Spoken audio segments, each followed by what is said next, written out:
يواجه الفنان المغربي سعيد الناصري ورطة قانونية في باريس بسبب استخدامه لصور في أفيش العرض الكوميدي تيكشبيلة الذي سيقدمه في العاصمة الفرنسية وعدد من المدن الأخرى. العرض ينطلق اليوم الأحد في مسرح فولي بيرجير الشهير.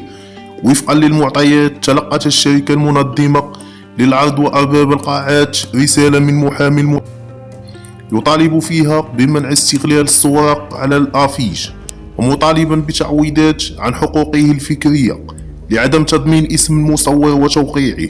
أوضحت المصادر أن سعيد الناصري تواصل مع المصور وطلب منه حق استغلال الصورة مقابل وضع اسمه عليها والترويج له على وسائل الإعلام، وهو ما وافق عليه المصور. لكن المصور فوجئ بأن الصورة لا تحمل اسمه، وأن الناصري أخل بالاتفاق ولم يرد على اتصالاته للاستفسار. لجأ المصور إلى خدمات محام بعد أن قدم جميع الرسائل التي تبادلها مع سعيد الناصري عبر البريد الإلكتروني كدليل على الاتفاق. القانون الفرنسي متشدد في مسألة الحقوق والملكية الفكرية، مما جعل المنظمين والمنتج يحاولون التوسط لدى صاحب الصور للتنازل عن شكايته دون جدوى.